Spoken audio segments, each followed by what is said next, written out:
Let's be honest. We can all use a little more work on our paragraphs. Sure, they have information in them and they're properly divided by subject, but there are other things we could do to make them effective and interesting. So let's go over those elements that will get your paragraphs trimmed, toned, and in good shape. While a thesis sentence tells your reader what the whole paper is about, your topic sentence tells your reader what each individual paragraph is about. A topic sentence should be general enough to apply to all the other sentences in the paragraph, but not so general that it isn't clear what the paragraph is about. For example, if you want to write a paragraph in which you have 3 supporting details like these, ham is salty, ham is fatty, ham is expensive, then your topic sentence should reflect something about all of them. Does this topic sentence work? Eating ham causes many health issues. But it doesn't work because one of your 3 supporting details isn't about eating at all. Actually, you want something like this. There are many problems with ham. This works because all 3 of the supporting details fall into the category of problems with ham. Supporting details are the piece of information you put in sentences that follow the topic sentence and which creates support for your topic. In the same way that you don't want a topic sentence that doesn't apply to your supporting details, you don't want supporting details that don't connect to your topic sentence. If your topic sentence is, New Orleans is a great place to vacation, you don't want a supporting detail that says, violent crime in New Orleans is at its highest point in 40 years. So make sure that your supporting details actually support. Otherwise, they're just details. Focus and unity. Focus is pretty straightforward. It means that you're concentrating on a single idea. In your thesis, you introduce several topics you'll be covering in the paper, and each of them should have their own focused paragraph. Unity just means maintaining that focus. If you're still in the first paragraph, you don't want to talk about topics from the second or third paragraph yet. You also don't want to talk about things that don't apply to your topic directly. If you start talking about something unrelated to the focus of the paragraph or that talks about one of the other subjects of another paragraph, you've lost your unity. So read the paragraph closely. Is every sentence here adding to the overall point of the paragraph?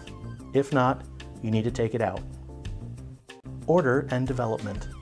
So once you have a topic sentence and supporting details, you want to make sure that your order is proper. Your sentences should build on each other. You want to introduce information and sources before expressing opinions or perspectives on that information. For example, your topic sentence is, the copy machine has saved businesses a lot of time and work duplicating documents. If you have a statistic to introduce, like 86% of offices have a copy machine as of 2012, you have to introduce that information before you can build on it. You can't say, productivity has gone up consistently since 2012 without introducing the statistic first. Otherwise, it doesn't make sense. So look at your sentences and make sure that they're in the right order and that they develop your topic properly. Coherence. Coherence is important because you need your reader to understand what you're talking about. You may be making great points, but if your reader doesn't understand it, then it's not a great paper. So look at your entire paragraph as if you've never read it before. Does the entire paragraph make sense? Do all the sentences and ideas connect to each other in a logical way that is easily understood? Ask someone to read it. Is it clear to them? If not, ask them what part they don't understand. Try to use your own words to explain it to them. And if your explanation works, change your sentence to more closely reflect what it is that you said to them. Concrete details. Concrete details are actual examples that you use to illustrate your points. If your topic sentence is, the narrator of this story is always negative, your next sentence should not be, everything she says is miserable and unhappy. That sentence doesn't give us any evidence of the topic sentence, it just repeats the information in a new way. A good follow-up sentence would be, her first words in the story are, I hate the summer. So check your paragraphs.